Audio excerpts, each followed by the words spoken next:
اگر ایک شخص آپ کے نا کو کبھی ایکسیپٹ ہی نہ کرے، ہر جگہ آپ کے پیچھے کرے اور پھر بھی اسے ہیرو بنا کر دکھایا جائے تو کیا یہ محبت ہوگی یا کچھ اور؟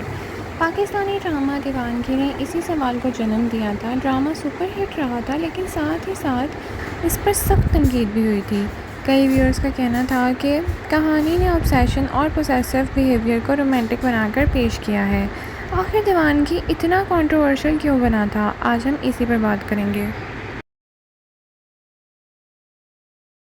السلام علیکم ناظرین، welcome back to my channel. دیوانگی پاکستان کا سب سے زیادہ دیکھے جانے والا ڈرامہ میں سے ایک تھا۔ ڈرامہ میں دانش تیمور اور ہبہ بخاری نے لیڈ رولز ادا کیے تھے اور کہانی سلطان درانی اور نگین کے گرد گھومتی ہے۔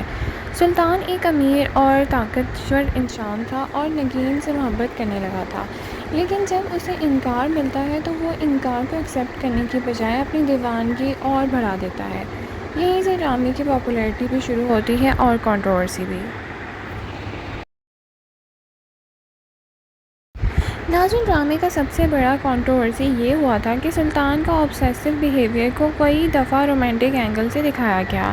وہ نگین کے فیصلوں کو ایکسیپٹ کرنے کی بجائے اسے حاصل کرنے کی کوشش کرتا تھا اور ریئل لائف میں ایسا بیہیویئر کو انہیلتھی سمجھا جاتا ہے، اور اس ڈرامے سے کافی لوگوں نے یہ چیز سیکھی بھی ہوگی۔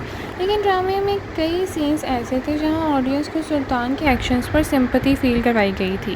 کریٹکس کا کہنا تھا کہ کہانی نے obsession اور ٹرو لو کے درمیان لائن کو بلر کر دیا ہے اور اسی وجہ سے سوشل میڈیا پر بہت بحث ہوئی تھی۔ ناظرین، کئی ویورز نے ڈرامے کا ان سینز پر تنقید کی جہاں سلطان نگین کی زندگی میں بار بار انٹرفیئر کرتا ہے۔ آج کے دور میں اسٹاکنگ کو ایک سیریس ایشو مانا جاتا ہے، لیکن ڈرامے کے کچھ مومنٹس میں یہ امپریشن ملا کہ اگر کوئی شخص بہت زیادہ پرسسٹنٹ ہو تو آخر میں اس محبت مل ہی جاتی ہے۔ کریٹکس کا کہنا تھا کہ یہ میسیج ینگ ویورز کے لیے پرابلمیٹک ہو سکتا ہے کیونکہ اصل زندگی میں کسی کے پرسنل باؤنڈریز کا احترام کرنا بہت ضروری ہے۔ سلطان کا کریکٹر پاورفل، رچ اور کانفیڈنٹ دکھایا گیا تھا، اسی وجہ سے کئی فینس اسے پسند کرنے لگے تھے۔ لیکن دوسری طرف کچھ ویورز کا کہنا تھا کہ اس کی پوزیسونیس کو چیلنج کرنے کے بجائے کہانی نے اسے اٹریکٹیو ٹریٹ کے طور پر پریزنٹ کیا ہے۔ ہر وقت کنٹرول رکھنا، ہر فیصلے میں انوالو ہونا اور کسی کو اپنی مرضی کے مطابق چلنے کی کوشش کرنا انہیلتھی ریلیشن شپ کی نشانی ہے۔ اسی پوائنٹ پر ڈرامہ کو سب سے زیادہ کرٹیسائز کیا گیا تھا۔ دلچسپ بات تو یہ تھی کہ کنٹروورسی کے باوجود دیوانگی بہت سکسیسفل رہا تھا، اور اس کی ایک بڑی وجہ یہ بھی تھی کہ دانش تیمور اور ہبہ بخاری کی کیمسٹری بہت زبردست تھی۔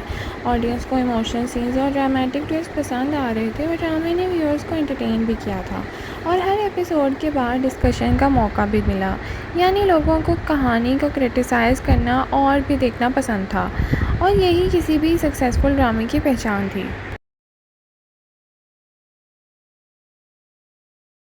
ناظرین، دیوانگی کے بعد ایک امپورٹنٹ ڈسکشن شروع ہوئی تھی کہ محبت اور obsession میں اصل فرق کیا ہے۔ محبت میں رسپیکٹ، ٹرسٹ اور کنسنٹ ہوتا ہے، جبکہ obsession میں کنٹرول، پوزیسونیس اور دوسرے شخص کی باؤنڈریز کو اگنور کرنا شامل ہو سکتا ہے۔ کئی ویورز کا کہنا تھا کہ ڈرامے کو اس ڈفرینس کو اور کلیئرلی دکھانا چاہیے تھا، جو انہوں نے نہیں کیا۔ ناظرین، دیوانگی ایک ایسا ڈرامہ تھا جس نے آڈینس کو انٹرٹین بھی کیا اور ڈیوائڈ بھی۔ کچھ لوگوں کے لیے یہ انٹینس لو سٹوری تھی، جبکہ دوسروں کے لیے obsession کو رومانٹک بنا کر دکھانے کا مسئلہ۔ اسی وجہ سے آج بھی دیوانگی پاکستان ٹیلی ویژن کا سب سے کنٹروورشل ڈراماز میں شمار ہوتا ہے۔ آپ کی کیا رائے ہے؟ کیا سلطان کی دیوانگی اصل محبت تھی یا پھر انہیلتھی obsession؟ کمنٹ سیکشن میں اپنی اوپینین ضرور شیئر کریں۔ ویڈیو پسند آئی ہے تو لائک، شیئر اور چینل کو سبسکرائب کرنا نہ بھولیں۔ Thank you so much for watching. اللہ حافظ۔